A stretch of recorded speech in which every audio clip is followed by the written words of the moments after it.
All right. Oh, beautiful. For spacious skies. Something like that. Waves of gray. It's 9 a.m. here in Los Angeles. It is Wednesday, the 18th of March, AD 2026. And it's 9 a.m. GMT -7, Greenwich.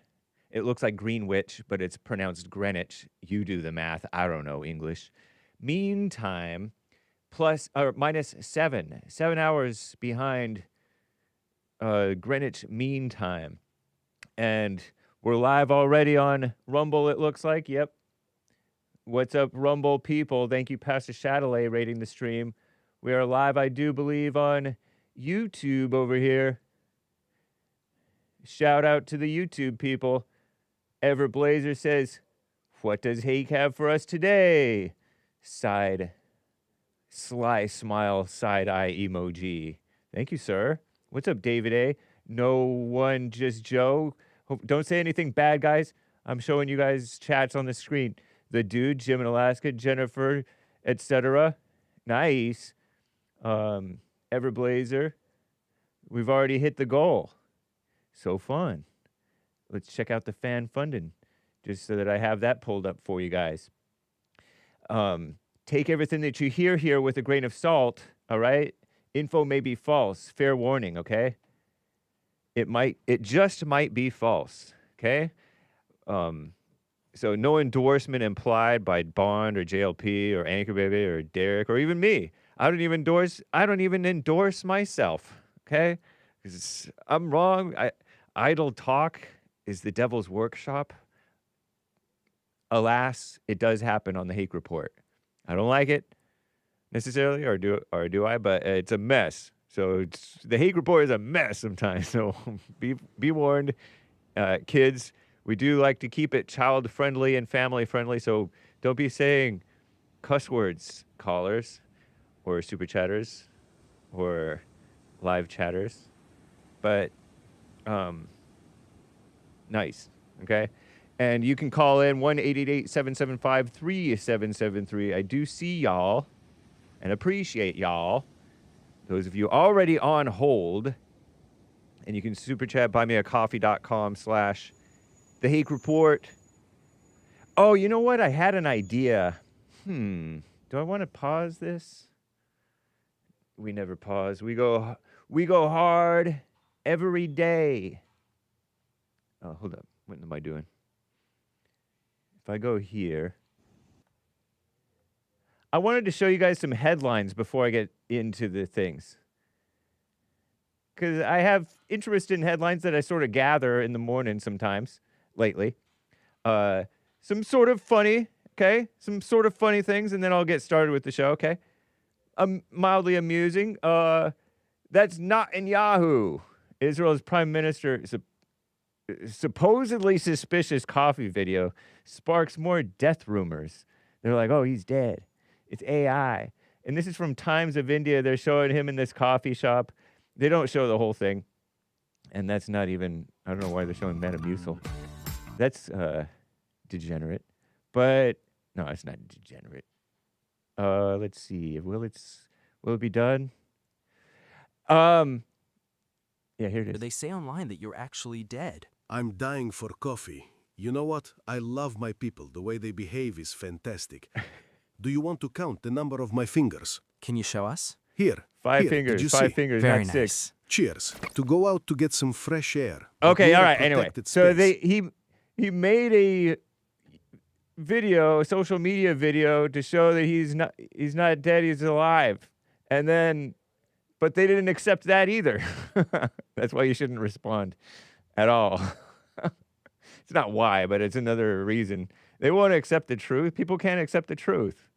They're like, that's weird. His ring disappeared, and the other video, it looked like he had 6 fingers when he was doing a little speech thing. So that's one little thing. They're acting like Prime Minister Bibi's dead, and they wish he was dead. Terrible, huh? How do you wish that man is dead? He's part of the dream team. Pam Bondi got a congressional subpoena over the Jeffrey Epstein files. And just reading some headlines, going through it quickly is my idea here. Okay? So that's dumb. But it might... They're never going to accept... It's kind of like Bibi doing the coffee stunt.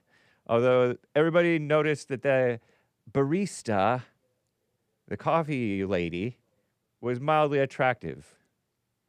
They're never going to believe the truth about the Epstein files. Even though Michael Tracy came on and told the whole truth about this situation, as far as we can tell, right? On the Jesse Lee Peterson show last week. Trump's angry at NATO. Per AP, far left AP, for refusing to help secure the oil traffic through the Strait of Hormuz. And supposedly Trump's tariffs policies are hurting American manufacturers. Interesting.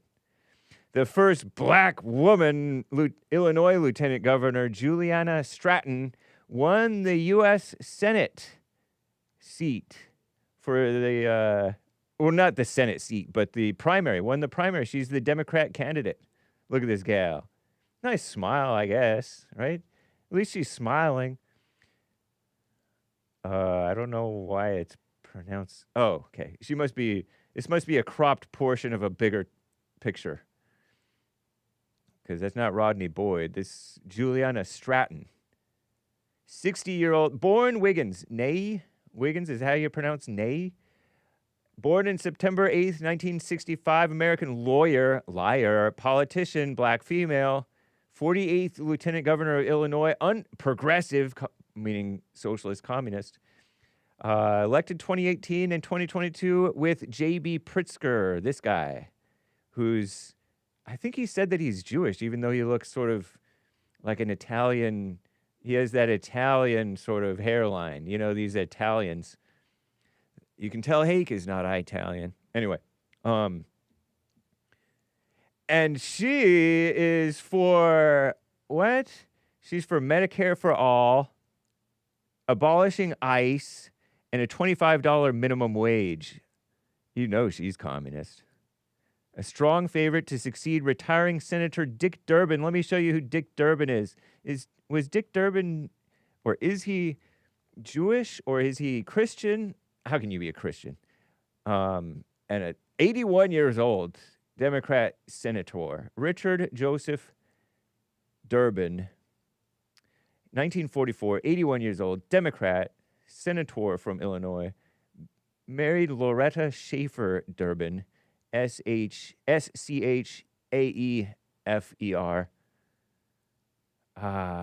Let's early life check him. But anyway, he's white-ish, white enough to be hated somewhat, although he is a Democrat. Early life check. Irish American father. Lithuanian-born mother, Anna. Lithuanian is suspicious. It's, not that it's a bad thing if he's Jewish, but anyway. Okay, so he's Irish. Those Irish, this is why we side-eye the Irish when they're Democrats, okay? You're a Democrat? Come on. Get a hold of yourself. But anyway, she's going to succeed him. Even the Irish man is getting replaced by the likes of this gal. If she wins, she's going to face off against Don Tracy, whoever that is. Let's see. Don Tracy. This is Illinois, okay? Oh, okay, I like him. Yeah? This is the first I've ever seen him. Well, I might have seen him around, but what is this guy? Illinois Republican. Lawyer, liar, and Republican politician, served as chair of the Republican Party. Okay. Okay. To quote the rap song, "That's not right." I wonder if that gal, the mother who made that rap song, "That's not right." Da-da-da-da-da. Skip out of school. Do bad in school. That's not right. Is what's her name still listening? Dawn Tracy. Born in 49 or 50. Come on, Dawn Tracy, you can win. We'll see what happens, you know. She bought pot the first day. And I was thinking about pot smokers. Quick side note. how one of the pot people who listen to Hake, we have a mutual respect for one another, I think, took it personally, sort of, when another guy and I were talking about pot and the pot culture and stuff like that. But we weren't even thinking about him, but he took a personal umbrage at it. And this woman is like a lieutenant governess. And the first day of legal sales in Illinois, quote unquote, legalization degeneracy, she went and bought it. And this woman is 60 now. She was 55 or 54 or something 6 years ago when she bought that pot for free. I mean, when they made it legal, quote unquote. Talk about like setting it. Did she need it for health reasons? Participating. And, there's people who are like, oh, I enjoy it, but I'm very, I don't know, let's say moderation in all things, right? Where you may drink alcohol or whatever pot. But that's not what this thing is about. This thing is about indulgence, selfishness. This woman has 3 daughters, by the way, in the 90s. Divorced in 2016 after the daughters were all grown, 19 plus, right? Ages 19 to 27 or something like that. Divorced, kept the guy's name, Stratton, and remarried a younger man who already had a daughter by a previous marriage, they say, but kept her ex-husband's name because she's a career woman, I surmise. I don't know. So she's a stepmother to that gal, however old that gal is. What a mess. What a mess. Okay, so that's, I don't know, I feel like that's plenty of news. It's sort of plenty of news. A few more headlines, okay? A few more headlines. Iran confirms the security chief Ali Larijani was killed.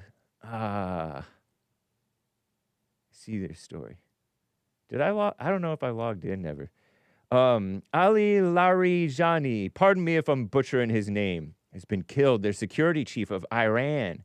The Israelis did him in. He was 67 years old. Gone too soon. Following strikes last month, Ali Larijani, former parliament speaker, head of the Supreme National Security Council, widely believed to be running the country. Born into a prominent political family, he authored 6 philosophy books. 3 on Kant. You guys heard of Kant? I've heard of him. Back when I took philosophy class, and maybe since then too. College. Supreme National Security Council said his son Morteza Larijani was also killed. Israel Katz is somebody over in Israel, a guy, one of the top guys. He said he is in the depths of hell. He double toothpicks. Larijani was ineligible to become supreme leader because he was not a Shiite cleric. He faced U.S. sanctions for repressing January protests, Iranian protests in January. And he traveled to Oman, advising Ayatollah Ali Khamenei 2 weeks before the war. Wow. Well, I mean, I don't know if he was a problem person. Might have been a problem person. Look at this guy. Kant. Immanuel Kant, philosopher, 1724 to 1804. German philosopher and Central Enlightenment thinker. Ethics, metaphysics, epistemology, rationalism, skepticism, a wide range of concepts including ethics, political philosophy, metaphysics. Morality should be based on reason, not emotions or desires, he believed. And moral actions motivated by duty, not personal interest. If they're moral. Kant. Shout out. I wonder if he was pro-Kant or anti-Kant. This guy. Well, rest in peace. I guess.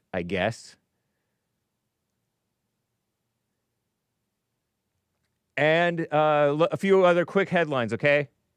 A few other quick headlines. Taliban says the Pakistan airstrike on Kabul in Afghanistan. Kabul is like the capital of Afghanistan. Rehab center, like a hospital, killed 400 people, if you're going to believe the Taliban. And so I didn't even know that Pakistan and Afghanistan were fighting, but they are. Pakistan was just fighting with India. What's up with Pakistan?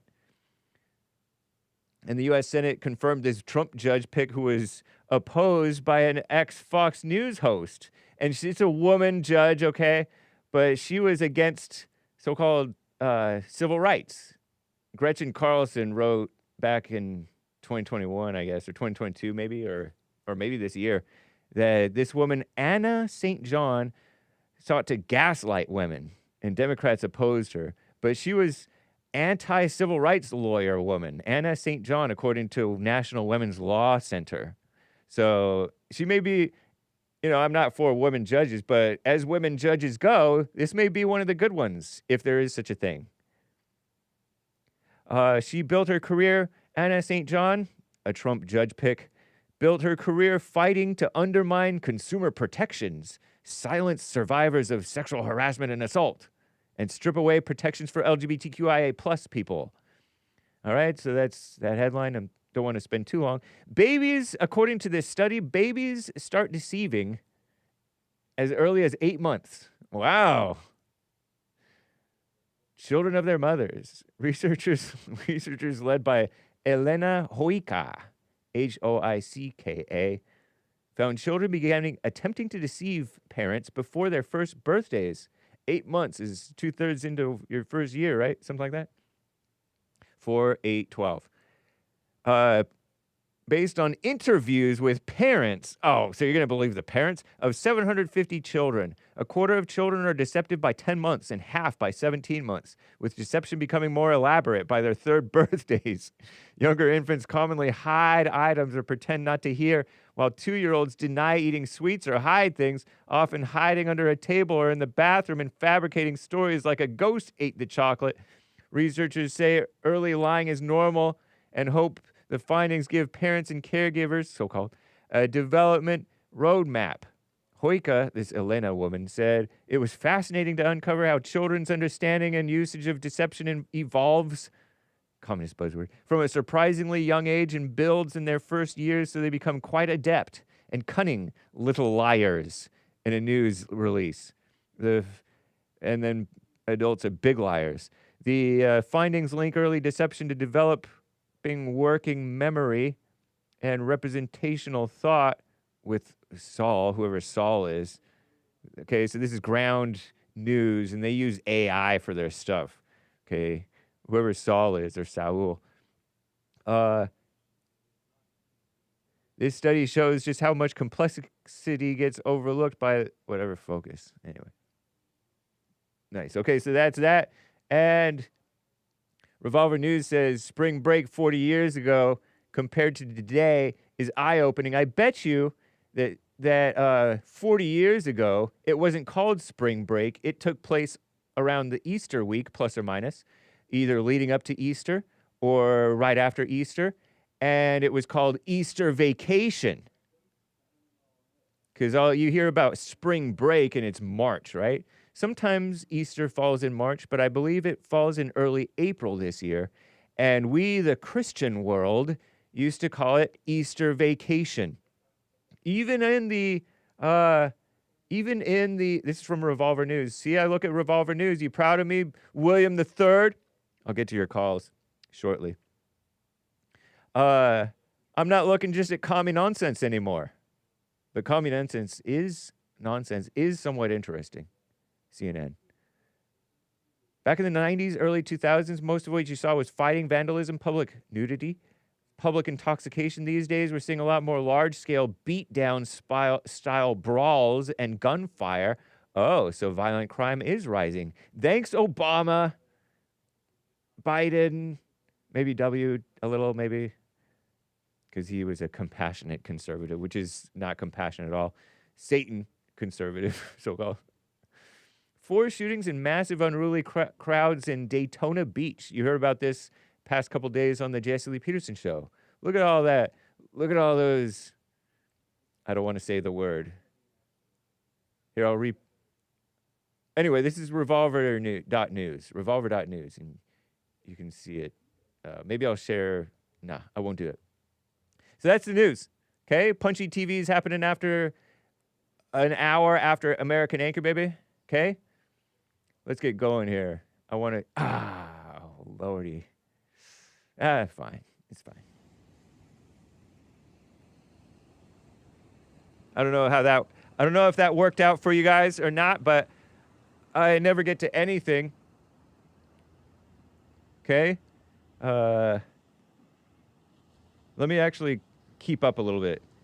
Headlines. Pot that gal more. More headlines. Yet more headlines. And anyway, y'all, let's just get right on with the show. 1, 2, 3, 4. Oh, it's the Hake Report. The Hake Report. La la la. Oh, it's the Hake Report. The Hake Report. La la la. Oh, it's the Hake Report. The Hake Report. La la la. Oh, it's the Hake Report. The Hake Report. La la la. So, how y'all doing? I'm fine. I have my nice watermelon t-shirt on. Not t-shirt. It's a button-up shirt. Button-down shirt. I never learned the word button-down shirt until like high school, late high school, maybe college, maybe after college. You guys started calling them button-down shirts. But I will get to your coffees. Buymeacoffee.com/The Hake Report. We're 20 minutes into the show already. So let me get to the calls. Normally I get to the calls way earlier. Mr. Pink in San Francisco, California is on hold, and now he's on air. I think. Hold on. Oh, what's up, Mr. Pink? How you doing? All right. Hey, good to hear from you. What's going on, Hake? Hanging out? Cool. Everything's still standard, same as usual at Bond? It is indeed, sir. Going That's well. cool. Doing the old routine. That's awesome. Yeah. Yeah, it's good to be able to call in and find some time, my new schedule and everything. Yeah. I will say that's it's pretty hilarious stuff you were covering early on there with the AI Bibi. I know. It's hilarious to me that he puts out footage of himself, and that's not good enough. But the supposedly supreme leader of Iran, right? The only footage we've seen of that guy was a cardboard cutout piece they put in a chair with a picture of him on it. Did you see that? I didn't see that, but I did see a picture of like a cardboard cutout, and I don't know where I saw that.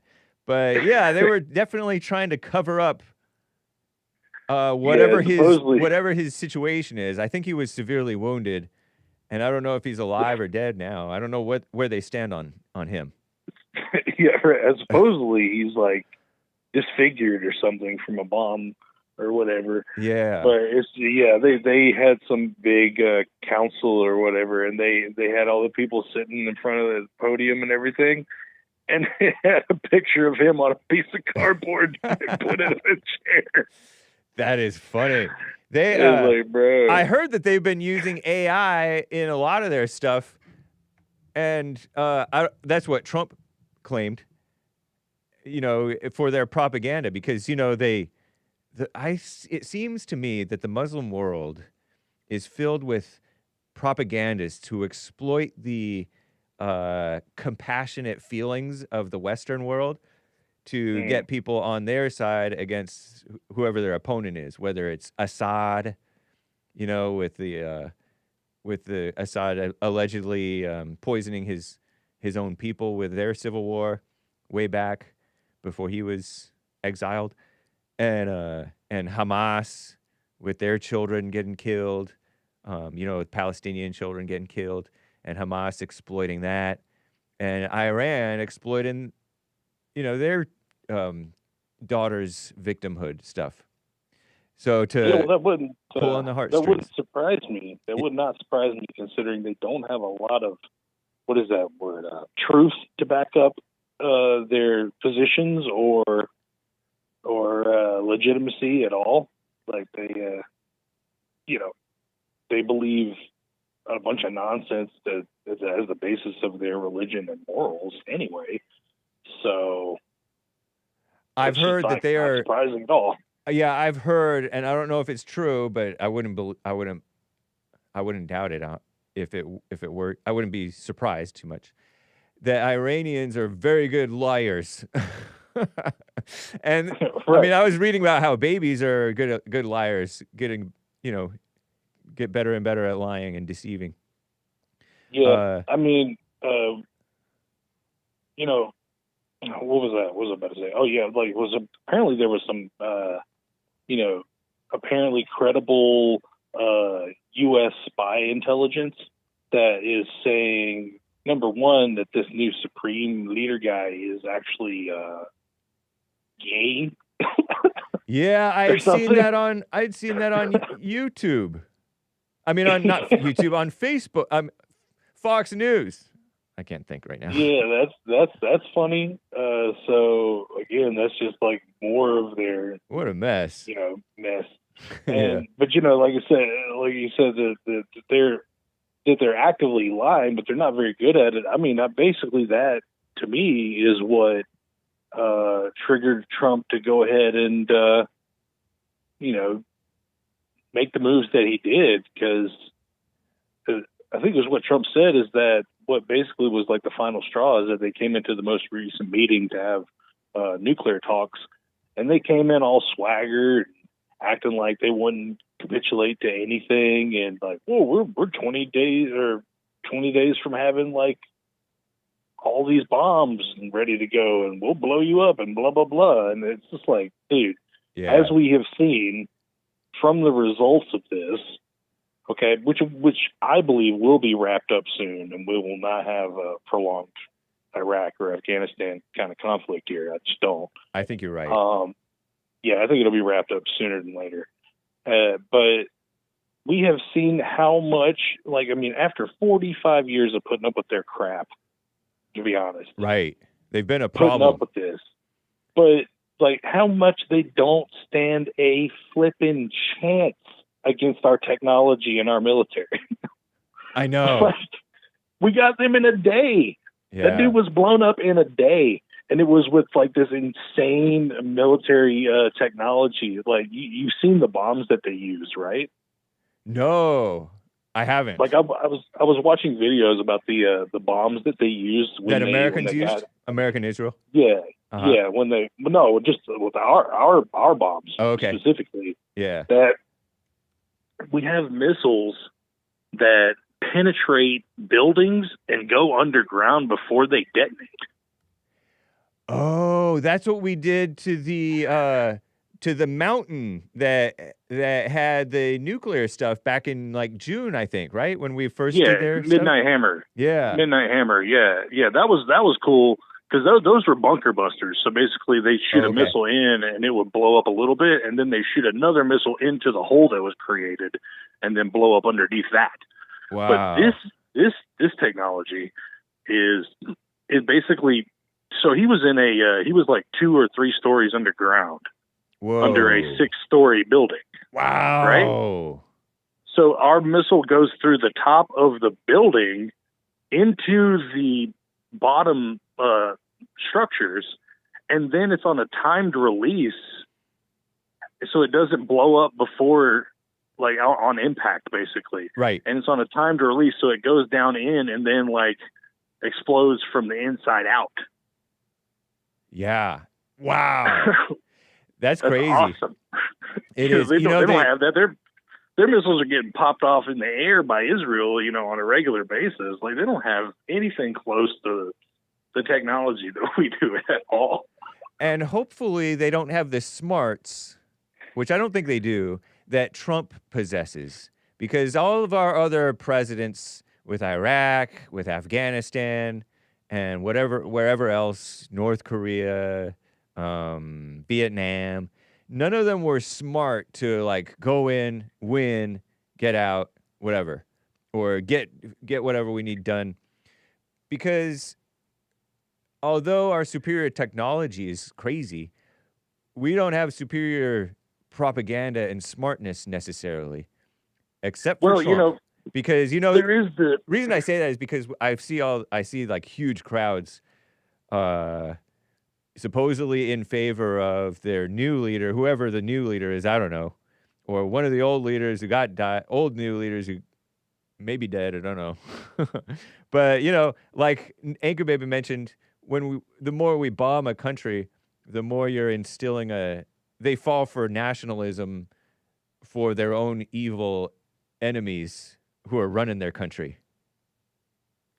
Yeah, I see that, and then also I also have the, you know, I don't know, the smarts myself to realize that sometimes we don't have leaders that have an intent to have a short conflict. Yeah, true. They often want us to drag it out for military profit, you know, weapon profit, you know, whatever, you know, money-making scheme that could have been done. I mean, because we all know about, like, Afghanistan and Iraq and how the Carlyle Group and the Bush family and all those people were invested in, like, Saudi oil and the opiate trade and all that stuff. So, it was also kind of propaganda. Those wars, I think, they had some support for them. I know they were controversial from the start. Trump was kind of like, Trump himself, when we went into Iraq, he's like, I guess we should go in. But he was kind of against it the whole time, as a civilian. Well, we were still under the effects of, you know, post 9/11 syndrome. Right. Where, yep. You know, I mean, we saw, you can go back to that time and look at the poll numbers, and like George W. Bush had freaking 90% approval or something, which is insane. Yeah. Speaking like of, after that, that's what the Taliban or whoever, Al Qaeda, whoever did that to us, they instilled nationalism in us where our dummies supported Bush. Kind of like what's happening over there. And now their dummies are supporting whatever Ayatollah thingamajigger.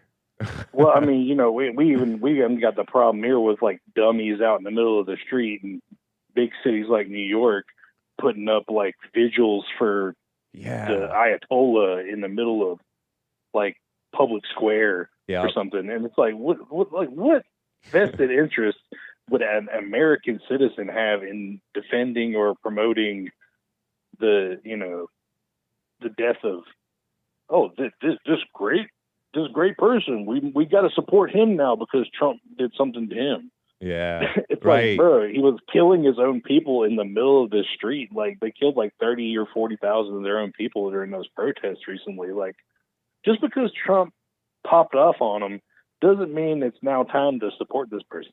Right. Yeah. It is allowed.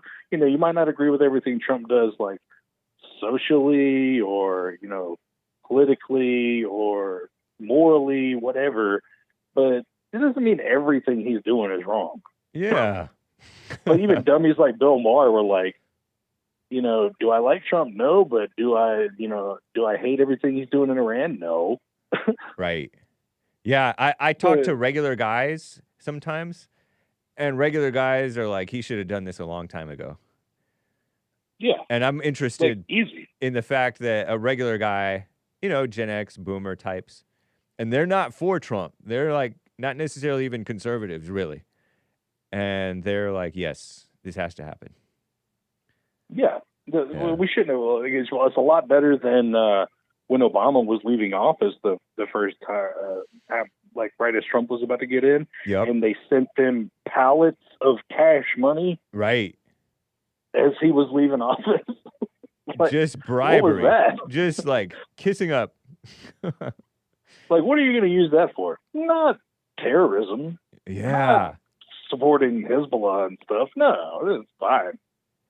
You know, I was listening to somebody who was making the point that Obama, Biden, they enabled and funded terrorism by doing that type of thing, whereas Trump is disabling and defunding terrorism. So yeah, right that's my trouble with the situation. I mean, I hope we have somebody like good and ready to go in line.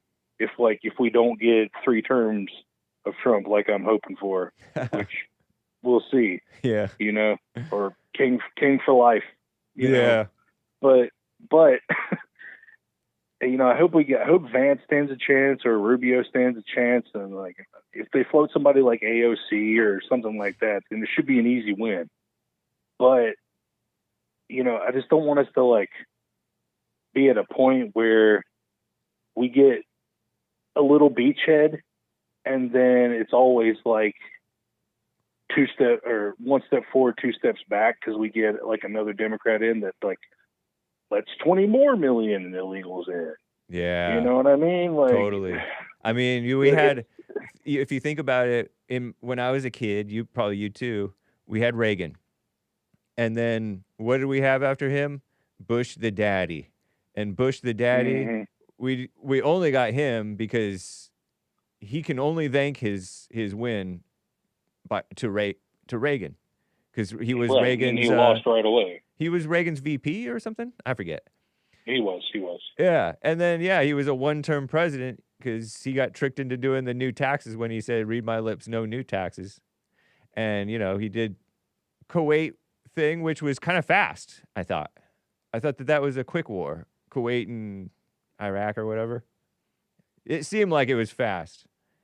Yeah, the Gulf War, the original. The 90s one. And then that led basically to W. And then what did W lead to? Obama. And we had Clinton too. It was a mess. Yeah, they pretend like he was good, but I don't think he actually was.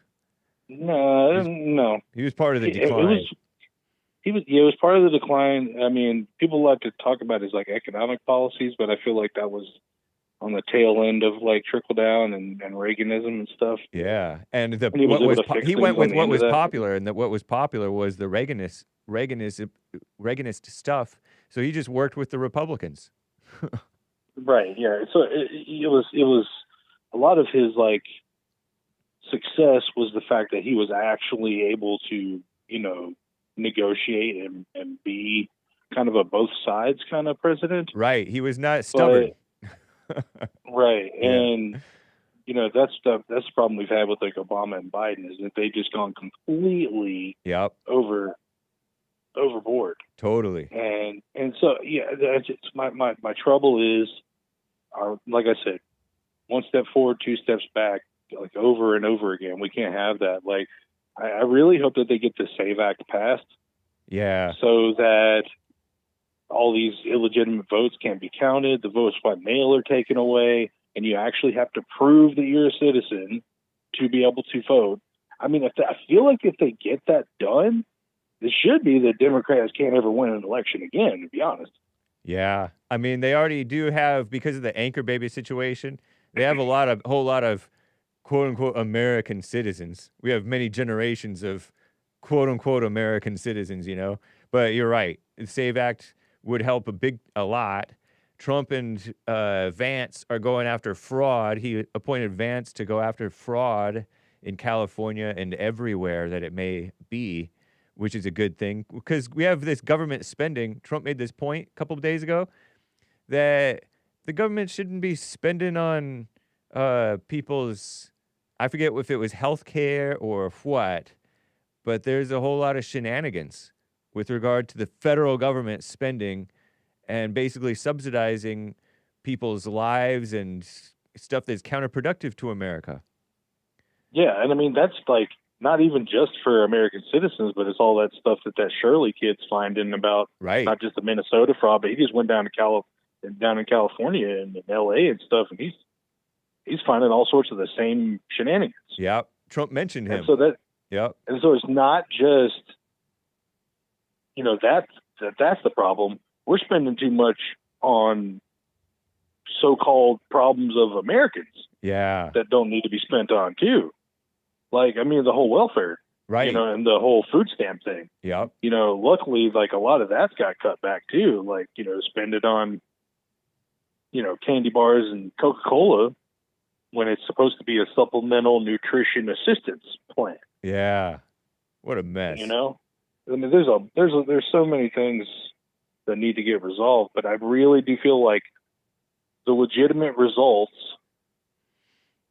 should be of an average election, something like what we saw between Trump and Kamala, Yeah. right? Right. Which was the Republican Dominance. won the popular vote, Yeah. and legitimately so, because the people actually were able to voice their concerns. Yeah. And it should be something also like, like Obama was like a very charismatic speaker and stuff like that. And so that made sense to me. And that wasn't like an illegitimate election. Like he won like fair. People But thought that there were shenanigans there too, though. There were a lot of voter integrity stuff. That makes sense, but it was not something like 81 million votes for an old codger who couldn't think. Right. All right. The And I'm 81 just like, million it makes sense only because they did mail-in ballots and they opened up. You can vote at any old precinct. You don't have an assigned precinct, at least in California. I think that you probably ran into that. You could go like across the street or next door. You didn't have to like walk to the specific preschool or this specific church at this specific time. They've made it so easy to vote, and so everybody was voting. And they were promoting voting against Trump, basically, on social media. yeah, I mean, if you want to look at like potential legitimate reasons, then yeah. Yeah. I mean, but that even those aren't really legitimate because there's questions about whether it's even legal to be doing the no excuse mail-in ballot or mail-in ballots for all type mess. Hey, I'll never forget it. It hasn't happened in my life before or Right. since that night when Trump was leading, and then they said, we'll figure it out in the morning. Yeah. And then they stopped counting, and then the next morning, suddenly the graph for Biden went up like a straight line. That's crazy. So I'm never going to forget that. I don't, totally legitimate, most secure election of all time. I disavow Me too. all that. Yeah. Okay? I Uh-huh. disavow. Okay? For the sake of the channel. Yeah. But I'm never going to forget that. So you can't, I'm not going to put that away ever. Ever. Makes sense. Right. Anyways. All right. Well, I'll let you, move the calls. A lot of people are calling in as usual, want to talk to Hake.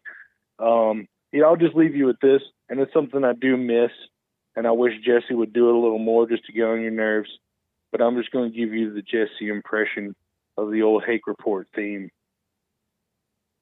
The Hake Report, la la la. I shouldn't have laughed over that so I could use it. Thank you, sir. Yeah, you should go back and find some footage of Jesse doing that. Make that like an intro for a day or something. Yeah. Thanks, man. All right, y'all. Have a good day, man. You too. Bye. William III out of California, also on the line here. How you doing, William III? Hey, how you doing, James? Fine, thank you. Yeah, that was my boy, Mr. Pink, wasn't it? Yes, sir. Up in the Bay Area. Yeah. Yep. Yeah, it's getting hot up here, too. Yeah. It's only 71 right now, but it's going to be 92, they're saying, down here in SoCal. It's going to be 92 here in, I'm at the ranch. It's going to be 92 here. 91. Are you It's gonna be fairly 91. inland on the ranch, or is it fairly close to Yeah. the coast? Yeah, closest is Bodega Bay, up there where they made the movie The Birds. Oh, Hitchcock. I accidentally that- saw part of that movie one time. That's probably about 30 minutes to the coast. Okay. Yeah. You said Jim sent you some seafood? Yeah, Jim in Alaska sent us some stuff. What he get? Was that what he gave you? Shrimp, prawns, crab Nice. cakes, halibut, Nice. all kinds of stuff.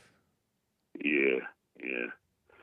I got Riff Raff and Jim, and they got me sitting up here thinking I got to do something up here. You know, I need to go ahead and scrape this land and get that tractor and scrape this land, let that oxygen air go through that soil and everything, so those cows can look good and shine. And Nice. what a beautiful country! What a beautiful country we live in! What a beautiful life! Indeed. Yeah, Mr. Pink is right though, man. Trump, they killed the defense minister. Is that what they did? Yeah, the security minister or whatever that guy's name is. Let me pull up Drudge. See what Drudge is saying. Yeah, well, you know, Mr. Pink, he's throwing facts out. He's been dealing with these a-holes for many years, you know, whatever. You know, whatever they got to do it. So, you know, that's how it goes. You just wait and see what's going on. I think Trump has the cards. I think America has the cards because they cut off all that black market sanctioned oil that China and Russia was getting. So, you know. Yeah. Yeah. And that ship that got sunk, I think I reported that to you on the 5th. That's like a long time ago, old news. Okay. I told you about this news you be looking at, man. That was old. Yeah, that's it was unarmed, but they said it was a good target because it was Iranian. They said it's got to go. Nice. You're referring to the one that Zenny told us about, and Zenny said that it was an unarmed ship that had been invited by India, and we took it out and didn't rescue the survivors who were, I guess they were left to drown. Is that the case? By us, yeah. But they got some of them rescued. Okay.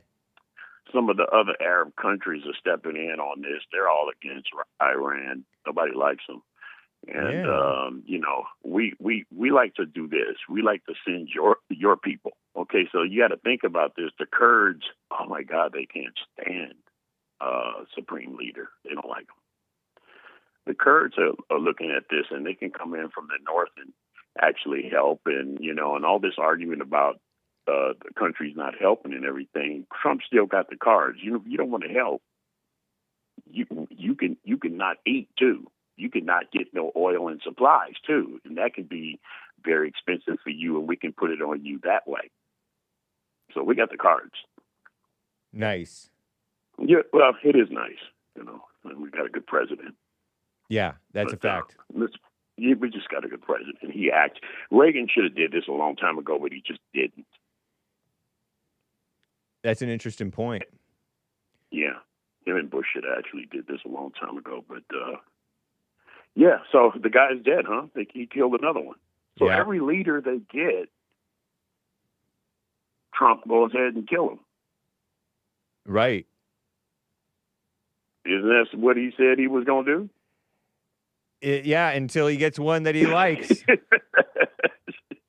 said, "I'm gonna kill every one of you." Okay, so everybody that they say is leading the place that gets killed. You know, so Our the greatest submarine attack. You know, oh well, target gone. That's all it is to it. So. I wanted to talk about, since it's Black Excellence, my boy David in Ocala, he's down there with that beach party down there. Daytona with Beach? The blacks. Yeah. Yeah, they're tearing it up too. What a mess. Why do the blacks, what is wrong with them? They're just not raised right. Who's Ryan? Now you got a new Negro? I have. Okay, so what did he say? What if he walked down the street with a what? A wife beater? A boombox. Yeah, wearing a A-shaped shirt, mm-hmm. And carrying a boombox is, well, not necessarily carrying a boombox, but playing Yo Gotti or whatever rapper that he likes, which I'd maybe heard of before, but somewhat. Yeah, I made an AI based on his description. He was depicting what if. Okay. Yeah, he's a what if. Hold on, not that one. Oh, okay. That's Ryan from. Oh no, that's not him. Let me go back. Yeah, Ryan from. There it is. There's Ryan from Illinois walking down the suburb, playing Yo Gotti, playing rap music. Call the police. Call the police. Yeah, that was my AI artwork for. Call the police. Call the police. Nice. I mean, back in the day, I might put my foot up your ass, but call the police. Call the police. That's crazy. Why do blacks think everybody got to accept that stuff? Yeah, and he thinks that it's racist not to like that. People don't have neighborhoods like that and situations like that. Why do they think that's normal? Speed bumps. Brainwashed. Liquor stores, speed bumps, check cashing. Mess. Why do you think all of that is acceptable? Don't nobody live like that. It's that unreasonableness, and he's a grown man. He should be more mature than that, than to think that type of thing. Yeah, I would think so. Golly, that thinking. He said something about, why don't y'all give us some of your wealth or money? What was he talking about? Oh, I didn't catch that. So that's what somebody else said, that he was asking for free stuff. And I don't remember him doing that. I must have tuned him out or was taking notes or something and I missed it. Yeah, they don't, you didn't get the memo. People don't, we don't give up our money. We just don't do that. Right. I don't know why they don't get that concept. Nobody owes you anything. Yeah. Totally. But I'm wondering how David's doing down there. I've been to a race down there in the Florida area at the Gator Nationals, and I think, the Daytona too one time, and I've seen those big, like you said, they used to call it Easter vacation. It's now Easter spring vacation. break. Yeah. And those are some big. I've seen some. I've never got involved with them. I was, I'm going the other way. That's a spring break. Yeah, it's big too. You see how many Negroes be out there at them things? Yeah. Not good. That's a lot of college education, ain't it? Yeah, so-called education. College used to be like for good citizens, and it makes degenerates. That's where you go to become perverted and atheist. No. And socialist communist. You and think you had somebody say something about that one time.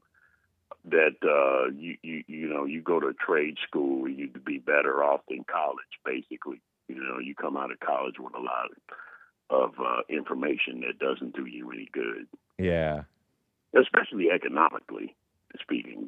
You take up something like African American studies and who killed John back in the 1700s. You'll take these courses up, and you'll find out that there's no plaque on the door in brass saying this is the woke department or the DEI department. You're not going to find it, And I think as far as Trump, the way he's doing things, I've noticed that the only people that are complaining is, like Mr. Pink said, there's really just the people that need handouts that's complaining. I don't hear anybody that's doing well.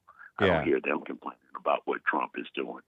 And a lot of that stuff, PPP loan, I'm a babysitter, my own business, I'm a plumber, that kind of stuff, they got to pay this stuff back, and you're going to end up getting in a lot of trouble over it. Yeah. But we still live in a beautiful country. Indeed.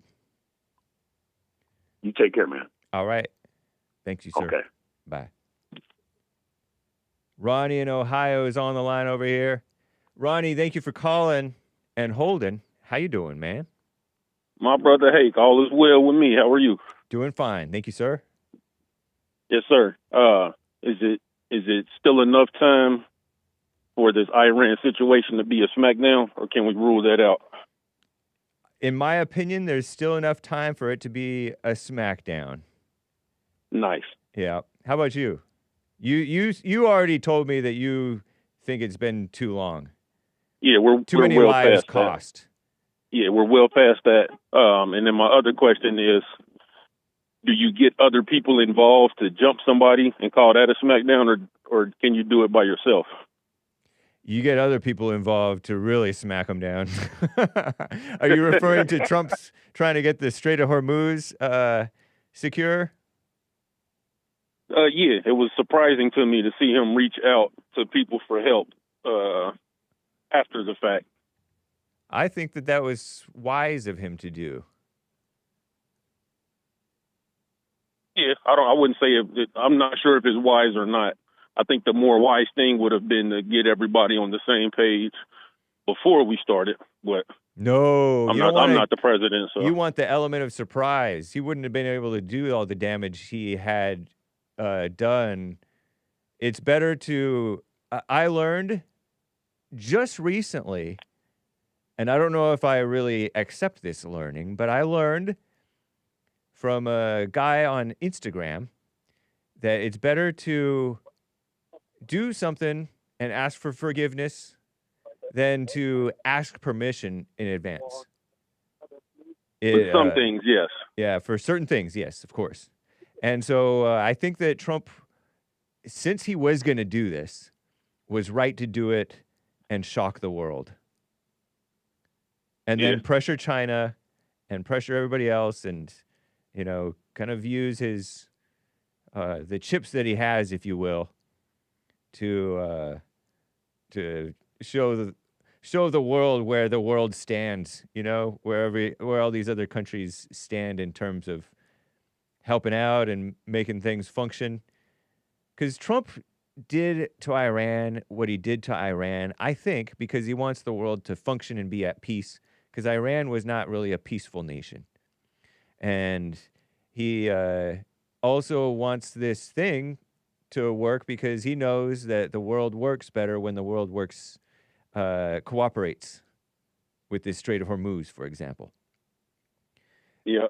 And he likes peace he asked his January 6ers to calm down. You have to have peace, he said, because he knows peace is what allows for prosperity to come forward.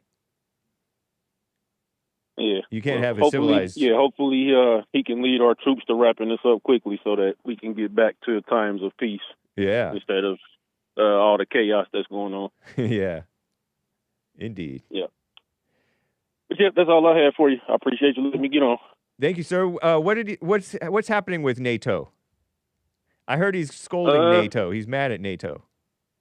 Yes, those are he I would say incorrectly accused them of saying that they never have our back.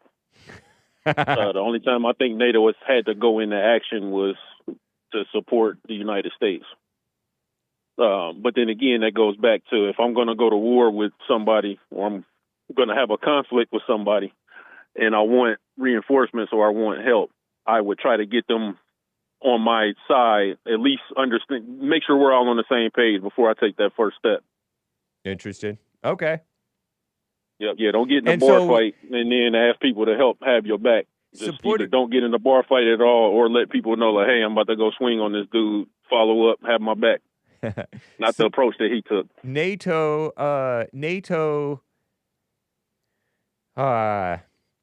supported the United States in the Ukraine, right? NATO is supporting the United States in the Ukraine. Is NATO supporting the Ukraine? We would be supporting Ukraine. Yeah, that's not us. That's Ukraine and Russia's conflict. Okay, so NATO is not supporting the United States in the Ukraine conflict. They're supporting Ukraine and kind of defending themselves because they're scared of that Russia may encroach into NATO stuff.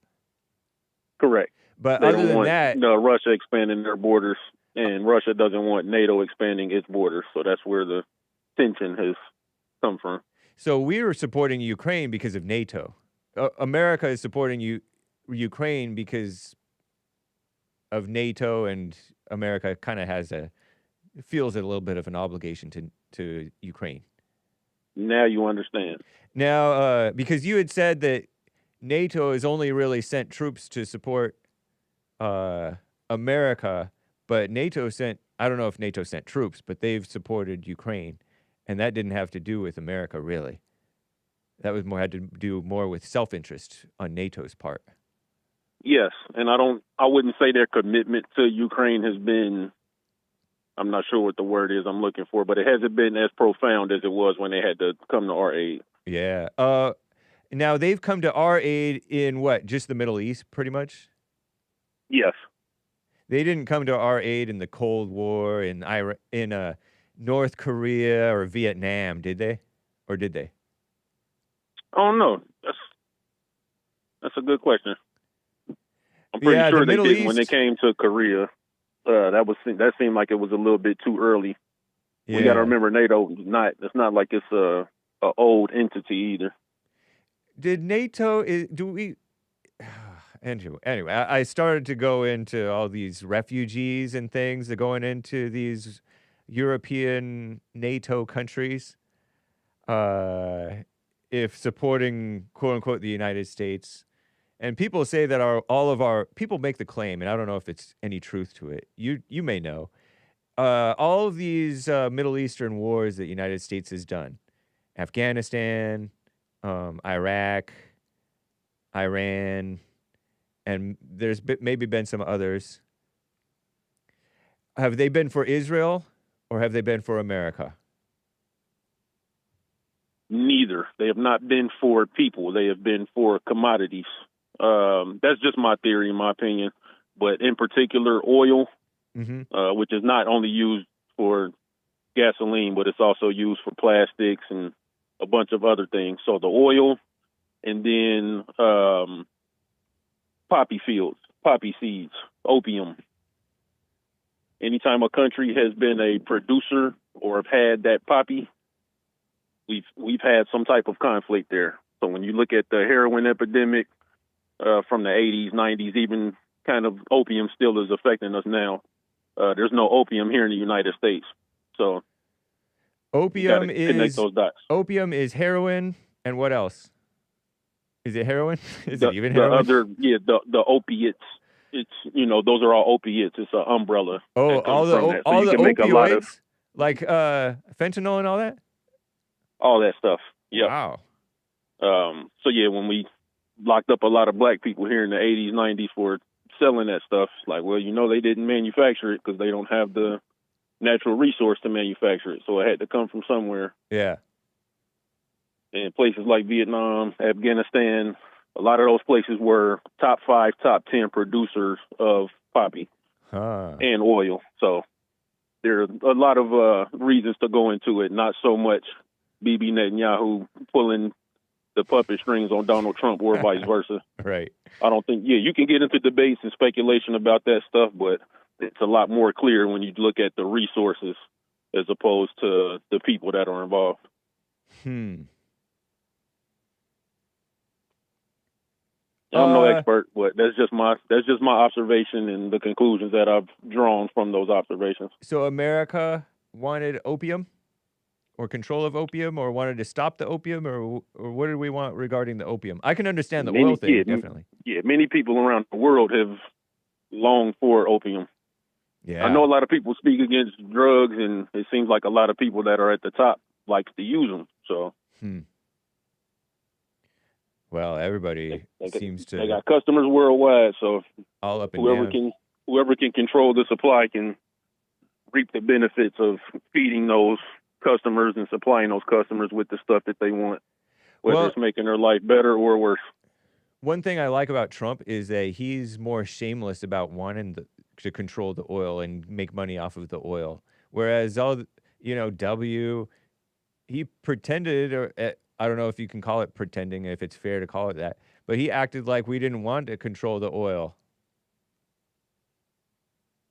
Yeah, I don't think he was. I don't think he was necessarily the one pulling the strings or making the call. Oh, because Trump said we should. Trump said we should have taken the oil after all that work. We should have kept the oil. Remember him saying that in 2016ish? Yeah, he said a lot back then, especially regarding that area. He also said that because Obama's approval rating was so low that he was going to attack in that area. And lo and behold, he's in that same situation 10 years or so later. Yeah, but I don't think that's why. Action. I really don't think that's why Trump did that. Went in. It seemed like Trump has known that it's been a problem. They've been a problem for a long time. Whereas Obama, he went into Libya for no obvious reason, right? Didn't he bomb the heck out of Libya? The very obvious reason is that Libya had a GDP that was excessively high, and world powers couldn't get behind that. A country that is independent and booming. I think Libya had like the second highest GDP in the world before Gaddafi was taken out. Oh, they were successful and independent, and we didn't like that? Not so much we, like me and you, right. But the world powers. That's Libya wasn't a world power, but you know, when you have this country that's rising to the top, are you going to let them rise to the top on their own? Or are you going to get involved and partner with them so that you can eat off of their loot? What are you going to do? We saw what they did. So somebody pulled Obama's strings to bomb the Hake out of Libya and kill Gaddafi alongside Hillary Clinton. We came, we saw, he died. What she said. That war machine is it works. And I don't mean like works as there's benefits. I mean it works as it doesn't sleep. Yeah. Well, nice. Thank you, Ronnie. Appreciate it, sir. Yes, sir. Always good talking to you. Take care. All right. Art, Ohio, on the line over here. Art, thank you for calling and holding, sir. Go ahead. How you doing, Hake? Fine, thank you. I really was just like thinking about what John was saying, and I was gonna come for him, but my thing is with John as far as he John? was like, no, huh? Are you talking about Ronnie? Ronnie. Oh, okay. He said, don't start fights and then try to get other people into them. And then I'm thinking in the back of my head, it's like, well, don't come to my house and eat up all my food. And then when I ask you to help you clean up the mess and stuff, then you don't want to clean up the mess. You see what I'm saying? And that's my response to that or whatnot. I get what you're saying as far as don't get into a fight and then you or talk stuff and you can't back it up. I get it, but it's like don't if I'm talking stuff, you my friend, and you talking stuff with me to the another person, and then we get to fight, and then you run away, and you don't. That's what I'm saying. You see what I'm saying? That's a really good point. So you're drawing a parallel to how the whole world has been condemning Iran and saying Iran is evil and they're a problem, and they may be developing weapons, and we need to make a better nuclear deal, especially since Trump left the Obama nuclear deal that was probably no good.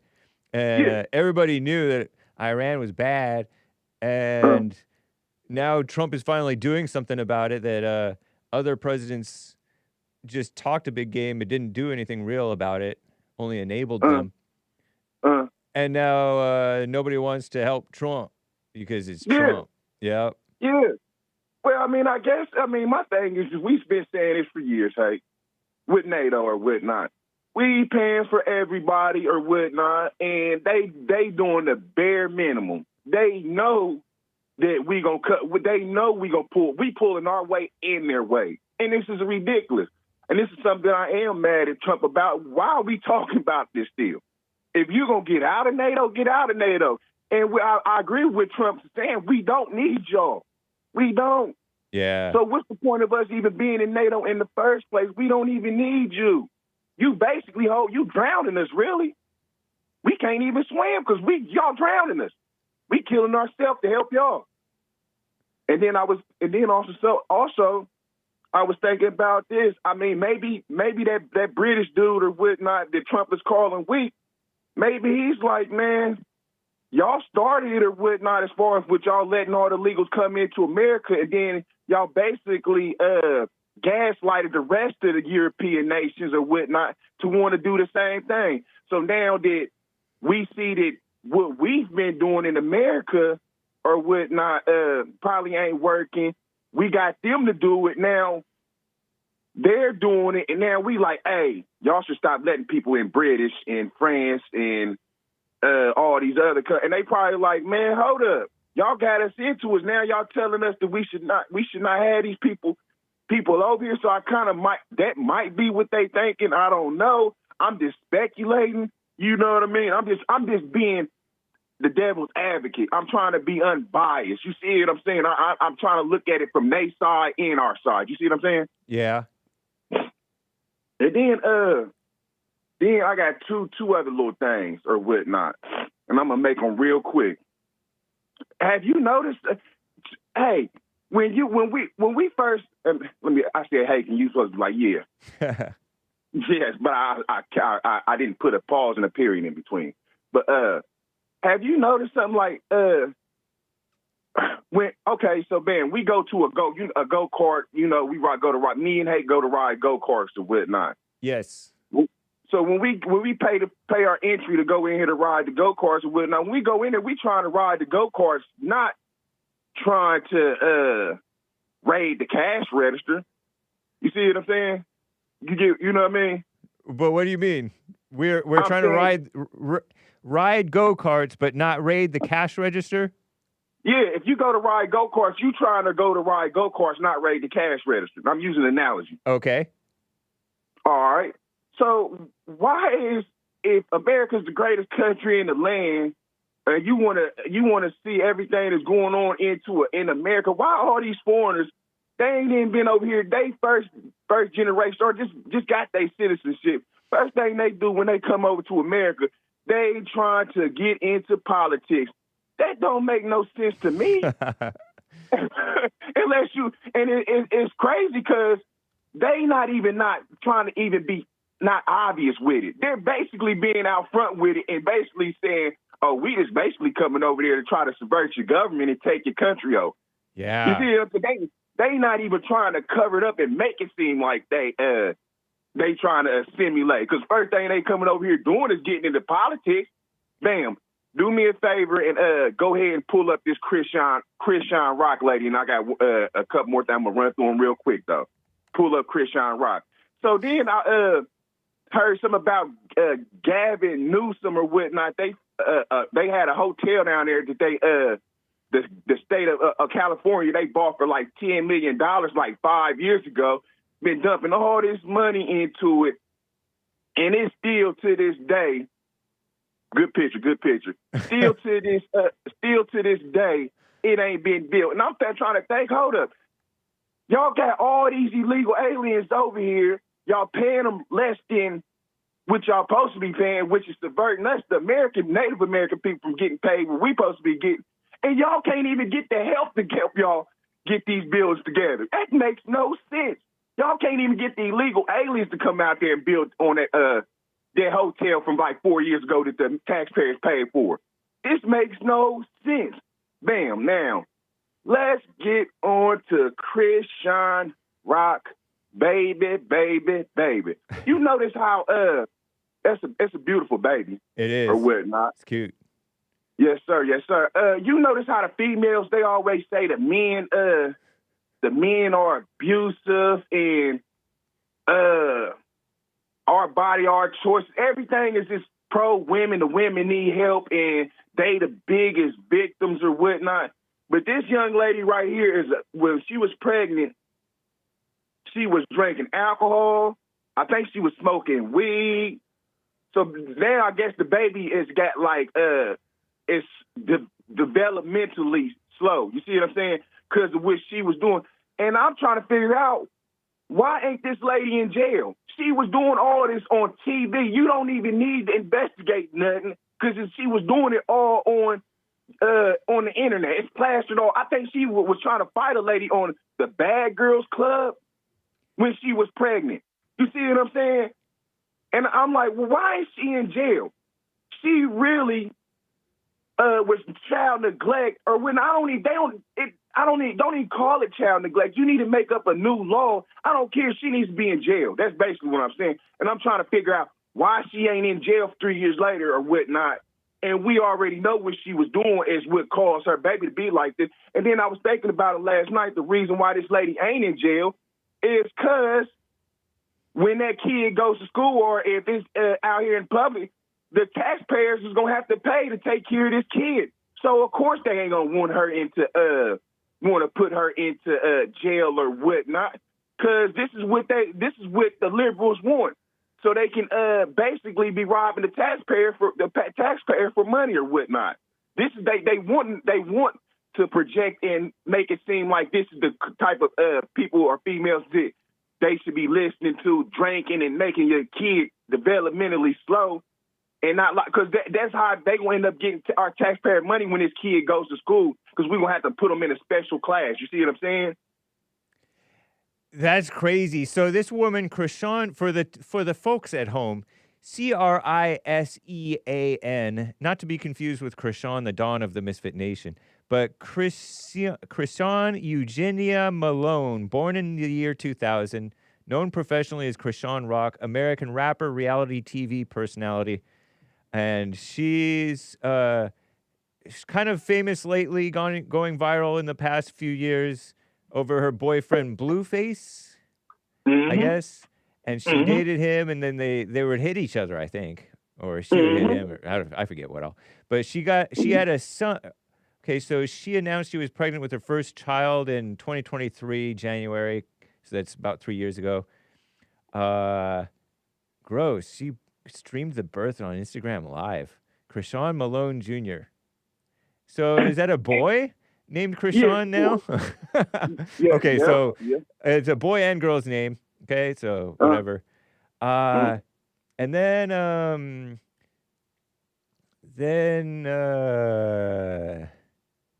her son's middle name is Jesus. Whatever. Wow. But during her pregnancy, according to Wikipedia, she faced heavy criticism and rumors over allegations of actively consuming alcohol and smoking. A theory corroborated by pictures of her taken during this time. While interviewing on some podcast, she said she doesn't accept medical diagnoses, and God says what God says. I don't have to accept what you say. So it's really me protecting a revelation that I heard from the Lord over my son, implying she is being led by faith rather than the alleged diagnoses of mental disabilities with her son. The father of the son is the Blueface guy, real name Jonathan Michael Porter, black also. Both have face tattoos. And I guess she has a face tattoo of the father on the side of her face. That's what we were looking at on Instagram.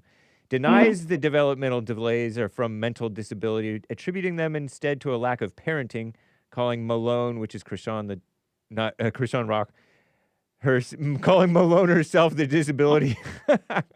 What a mess, huh? So you're saying she should be in jail for being an irresponsible pregnant mother, or why should she be in jail? From that? Because from drinking. Because why would she be in jail? Are we trying to promote that you should be doing substance abuse, illegal substance, or not illegals, or social substances while you pregnant? Yeah, it says allegations on Wikipedia. I'm with you. I don't know if she should be definitely investigated, because that's an irresponsible mother, right? It's crazy. Investigate what?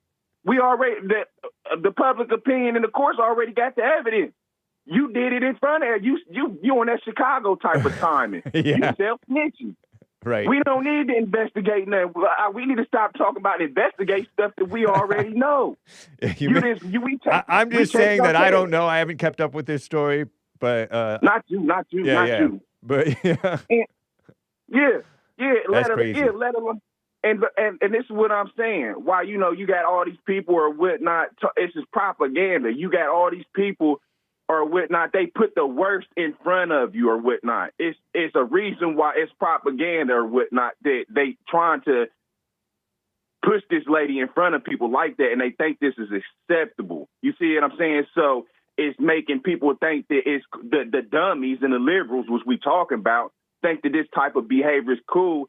And it's also a thing to where it goes back on to what I always say, that instead of them doing what's right or whatnot, and I ain't saying the dad is even any better. You see what I'm saying? Yeah. But why ain't they trying to take that kid away from her and give it to the dad? And he, just like I said, he ain't too much no better. But we would hope that when we give custody to the dad or whatnot, that he would mature and understand that he's the only thing that his kid has left, and he would grow up and he would do as what's right as a man and put all his childish ways away and be a stand-up righteous man and take care of his kid or whatnot. You see what I'm saying? But they don't want to do that.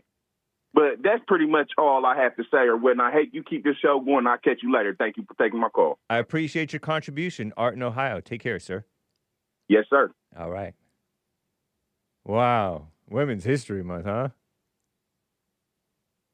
888-775-3773. Let me read these super chats on buymeacoffee.com/The Hake Report. At this point, just call me Mike, bought a coffee before I even started, okay? This was yesterday, I think, maybe.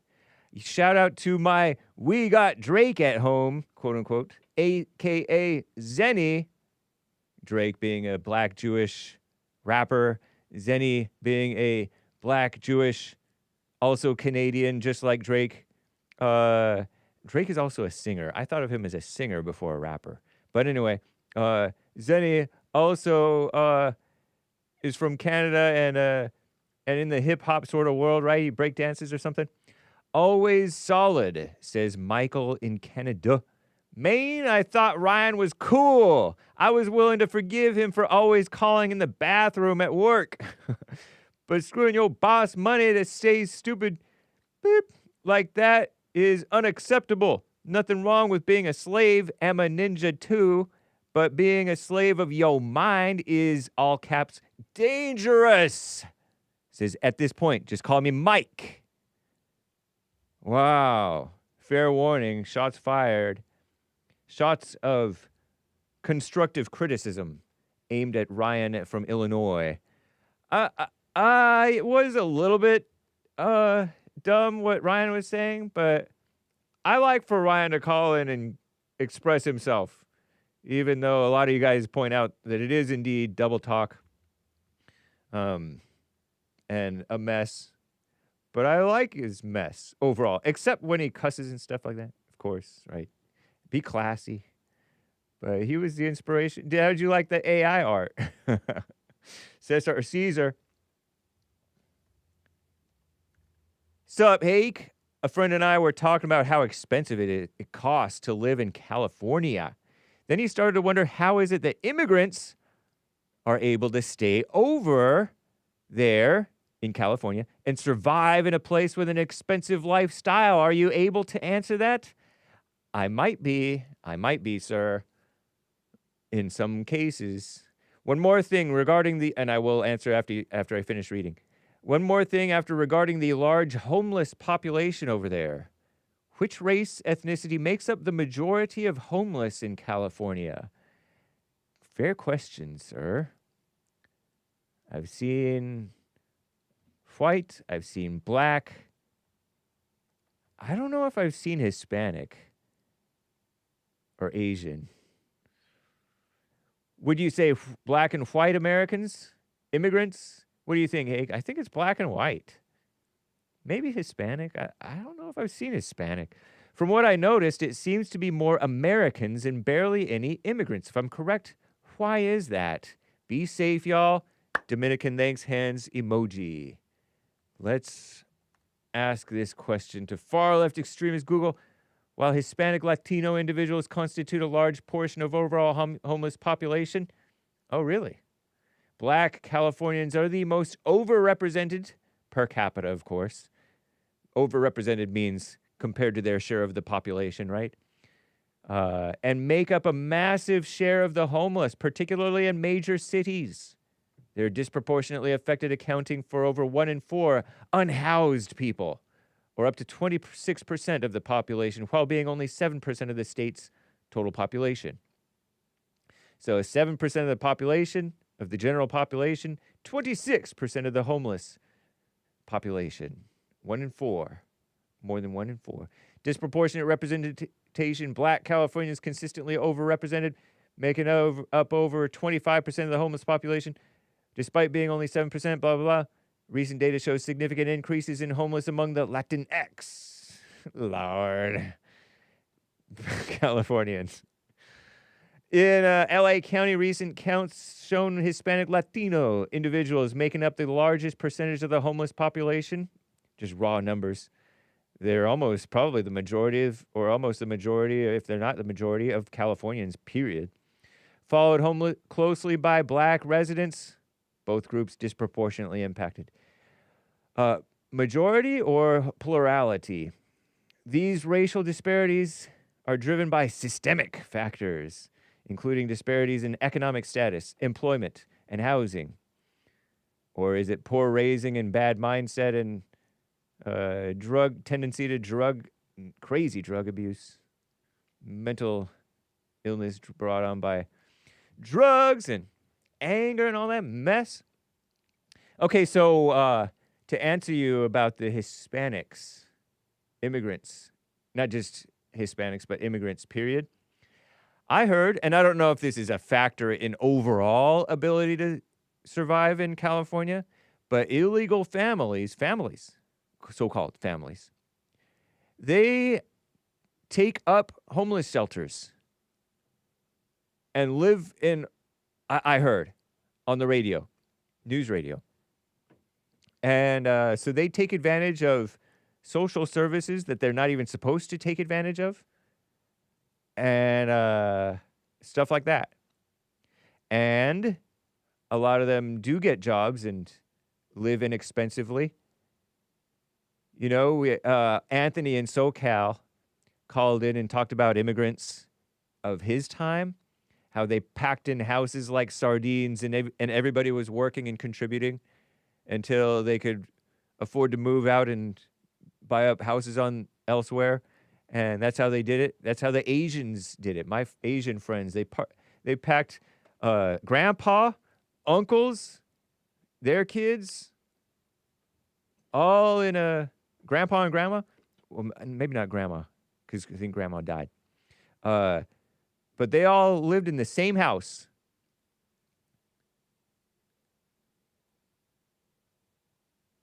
And then now they've expanded, and they all have houses now.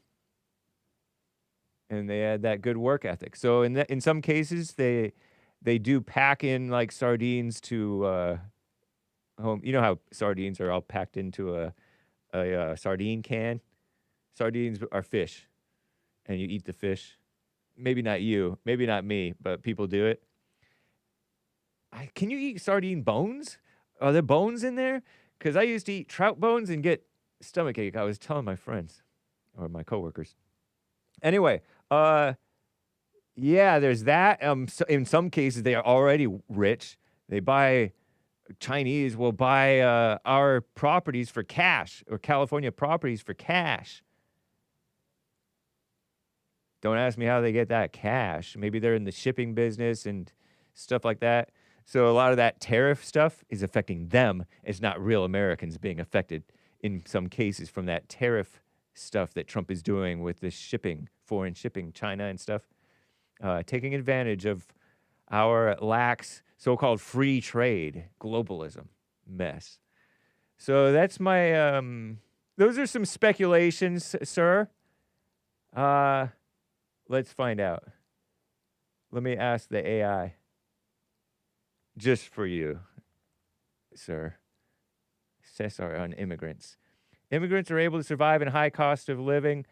HCOL. Wow, I didn't know there was an acronym. High cost of living. Areas through a combination of shared housing, intense labor, community support networks. Community support networks means welfare. And extreme frugality. Yeah, very frugal in some cases. Facing higher rents and expensive, many prioritize saving money and sending remittances home, allowing them to withstand financial pressures that might displace others.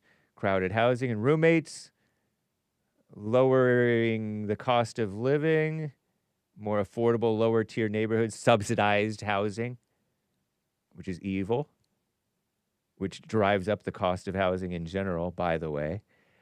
Survival strategies, not dining out frequently, cooking at home, using public transportation instead of owning cars, shopping at thrift stores, multiple jobs, long hours, high demand industries, highly represented in construction, key industry in developing urban areas, which is also subsidized, right? A lot of those things are subsidized.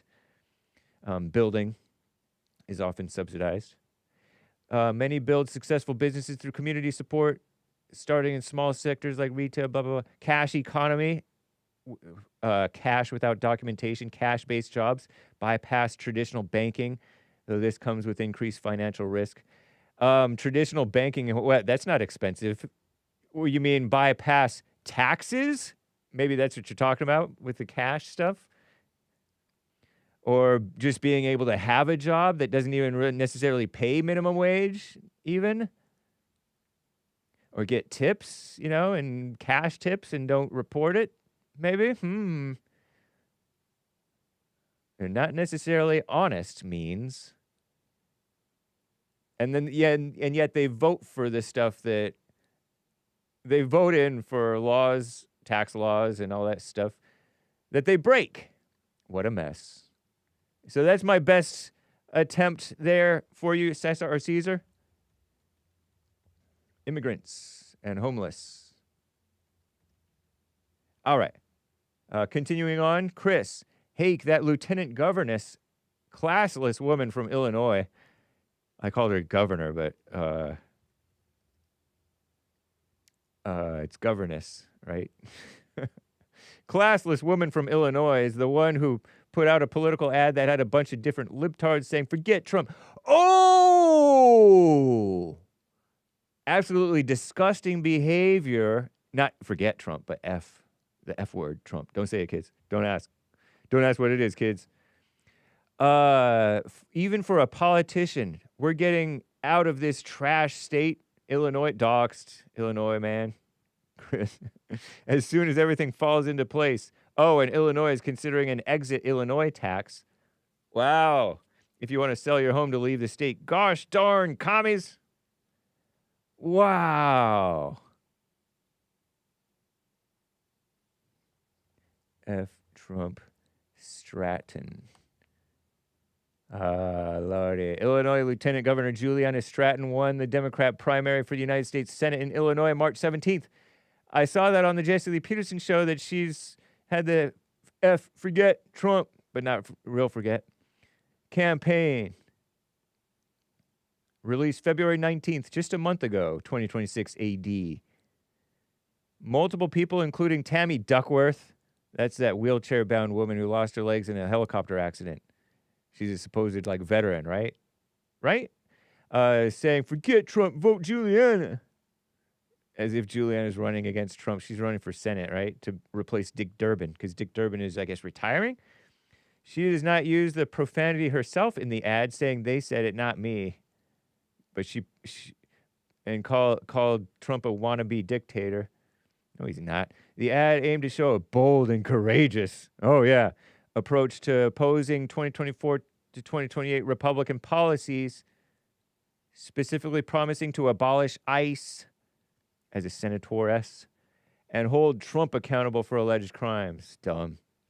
Nationwide attention and criticism from Republicans, RNC spokeswoman calling it a race to the bottom. Who's the spokeswoman? She was trailing against Raja Krishnamurthy. Oh. The aggressive ad strategy credited with helping her surge and win the primary. Supported by her governor, her boss, Pritzker, appeared in her campaign materials. Who is this person? Raja Krishnamurthy. I guess you have no good choices on the Democrat side.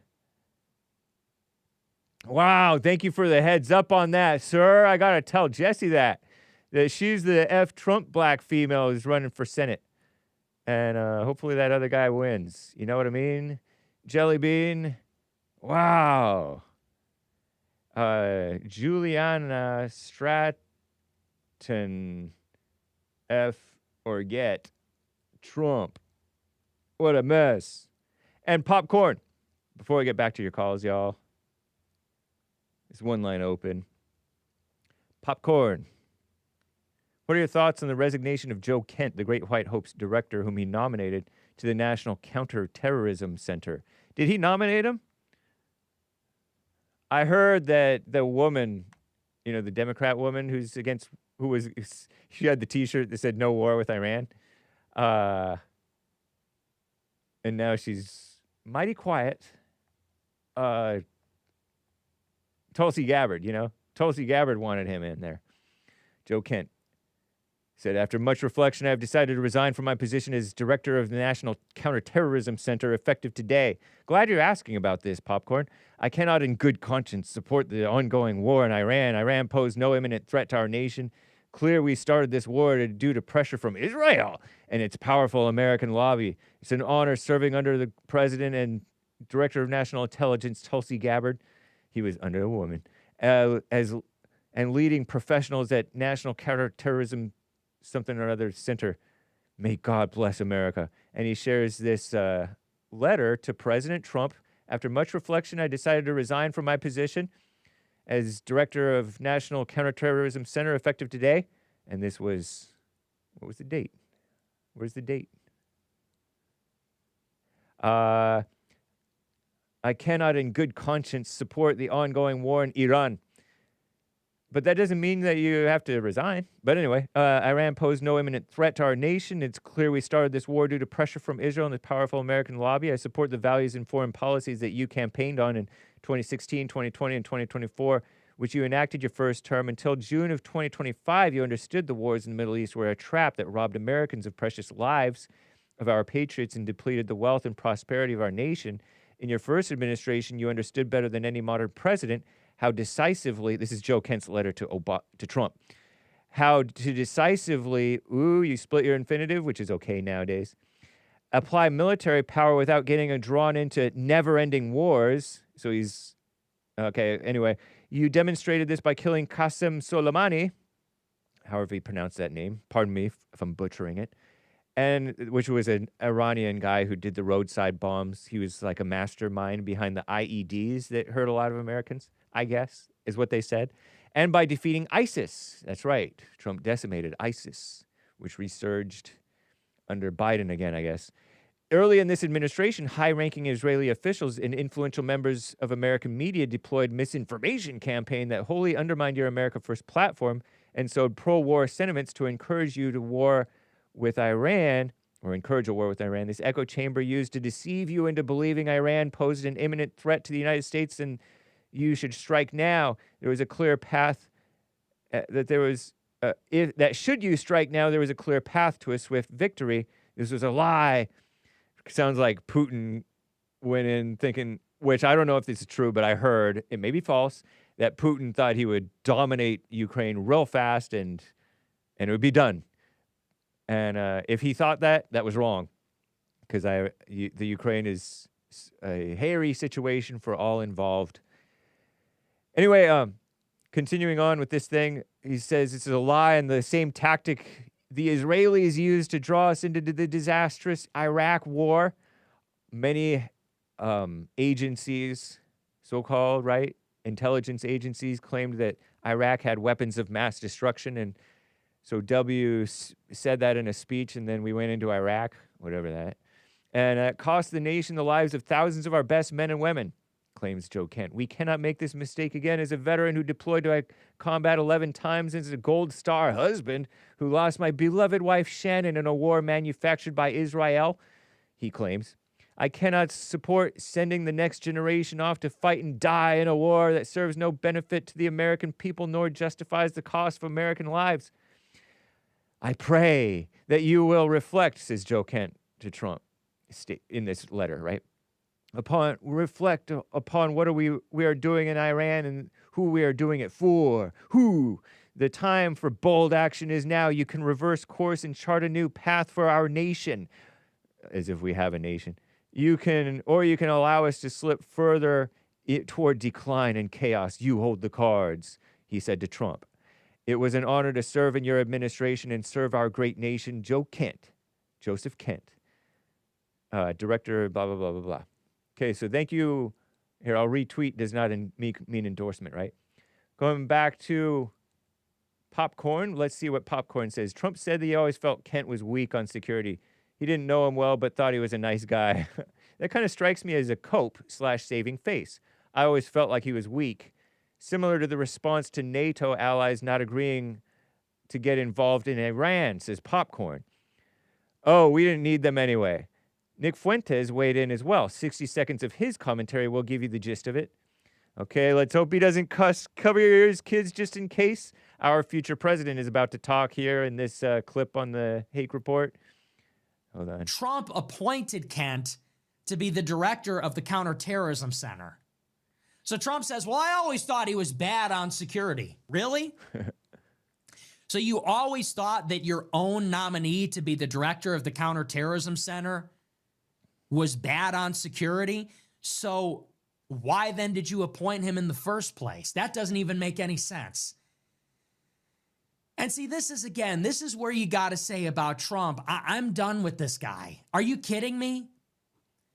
So Joe Kent, by the way, is totally correct about this. This is a complete break from America First foreign policy. And that is why people signed up. This is why people voted in 2016, 2020, and 2024. There are a lot of people that voted 3 times because of this, because they wanted an end to the endless wars, specifically in the Middle East. Not in Cambodia, not in Congo. Pretty good. Thank you, Popcorn. Is there a difference between, pretty good in terms of the instruction on these clips, is there a difference, Popcorn, my de facto producer, is there a difference between turning on someone and having a fundamental disagreement? You ask me, is Kent suddenly a loser? I always thought Kent was a loser, Joe Kent. I didn't know that he was in the Trump administration. What do you make of this whole situation? Surely you trust the judgment of the one you call our future president. I do really appreciate the judgment of our future president and our future president's words. I don't necessarily agree with him wholeheartedly. I like that he is a voice that may be pushing Trump, because his role is to push Trump and to push the Trump administration. That's how I see our future president's current role as a guy who speaks on the internet with a big platform, right? So he's pushing the administration to not do an endless war, because it's pretty soon to be calling this an endless war. Okay? I don't know the future. They don't know the future. They do know more than me, but I don't know if it's going to be an endless war. And so I read that. My read on that is, hey, Trump, let's not do an endless war. Or forget you, basically. Okay? I retweeted both of those tweets. Those are X posts on x.com/the Hake Report now, because I reposted them. Follow Hake on X. No, Joe Kent has always been a loser, I say. And this is only, the only reason I say that is because Joe Kent strikes me as like a bit of a phony, not a trustworthy person, because he himself betrayed our future president before. He was kind of friendly. He had talked on the phone, I think, or something, with Fuentes and the Groypers, because the Groypers they're influential on some level. And so he had talked with them, and then later, and I think there was only one rule, according to Nick Fuentes talking with Tucker Carlson. That's the only interview that I've listened to of Tucker Carlson on the internet for years. Now, I like Tucker, but whatever. These are competitors of mine. And so Nick Fuentes told Tucker, because Tucker wanted Joe Kent to be a congressman or something out of Washington or something. And Joe Kent is this veteran guy, and Tulsi Gabbard is really the person who pushed for him to be working under her. And that's why Trump relented and said, okay, yeah, fine. I heard from independent journalist, an anti-war independent journalist, that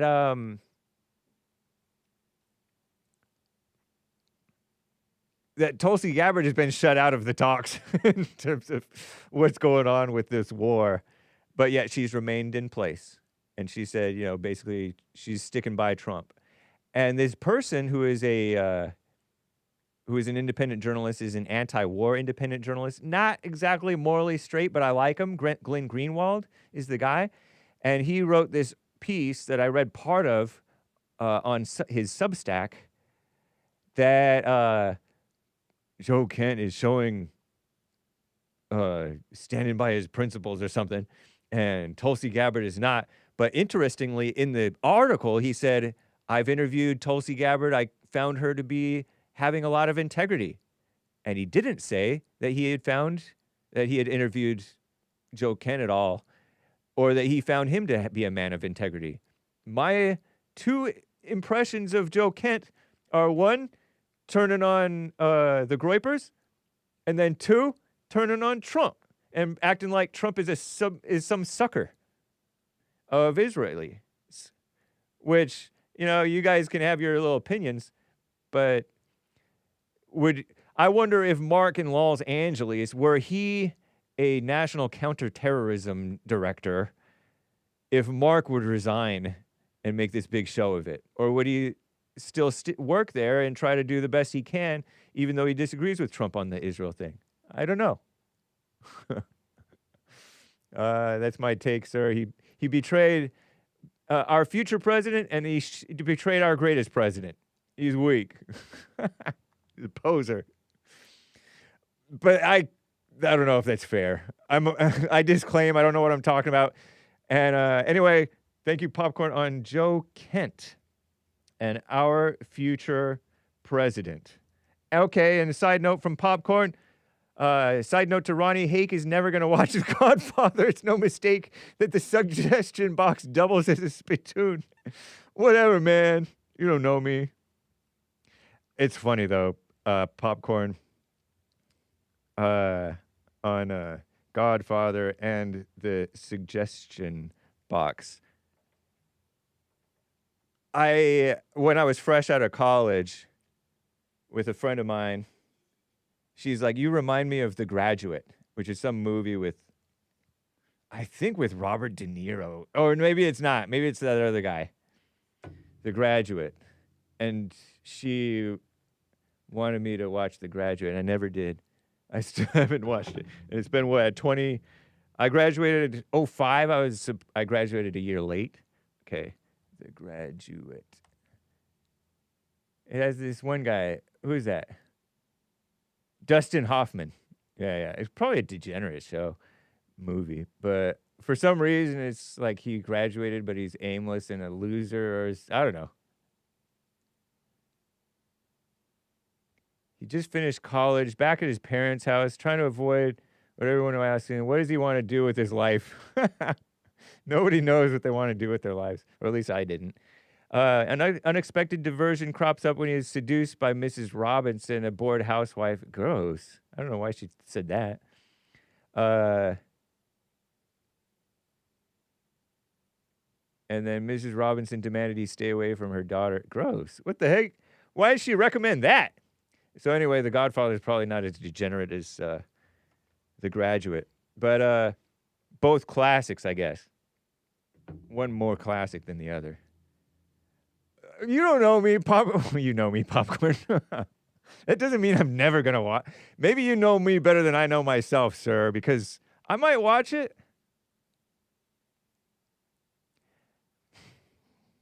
Anyway. I do spit in the spittoon, but let's get to calls. I don't have time. We're at 5 minutes till? My goodness. Alan out of Florida, different Alan, I believe. A-L-A-N, not to be confused with A-L-L-E-N. How you doing, Alan? Thank you for calling. I'm doing well. I'm going to keep it a little short and sweet, Thank you, sir. I wake up today, right? Pick up my phone, and I go on Instagram, and the first thing I see is a whole bunch of white liberals celebrating saving beagles. Did you see the story about the beagles? Yeah, I heard that there was a woman, like a liberal actress woman from like Baywatch who's participated in this thing, and she got arrested. Okay.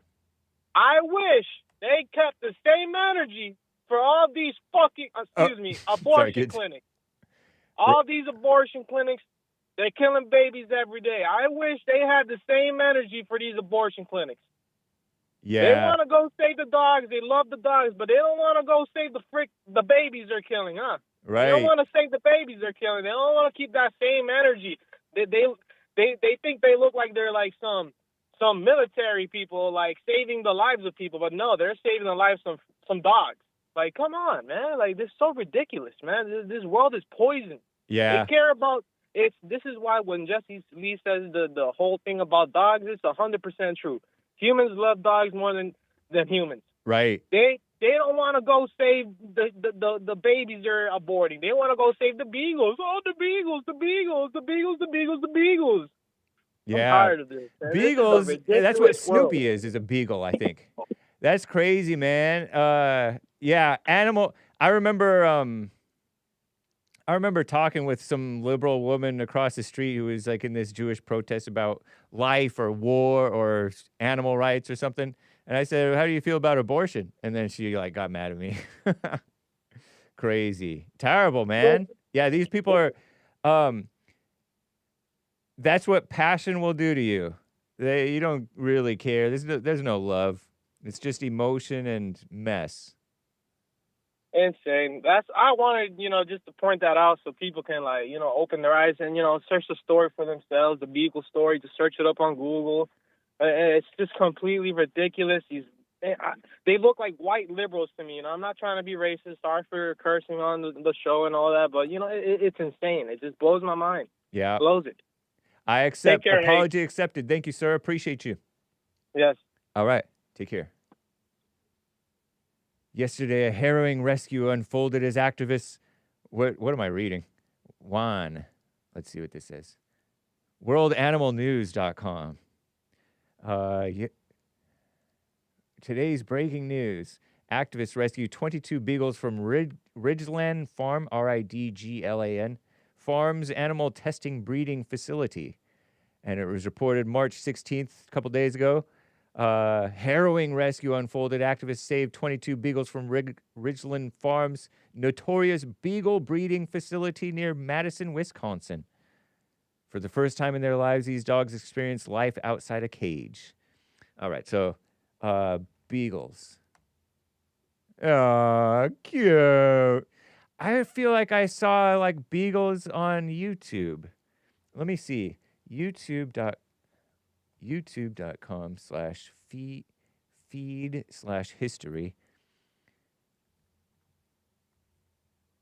Hold on.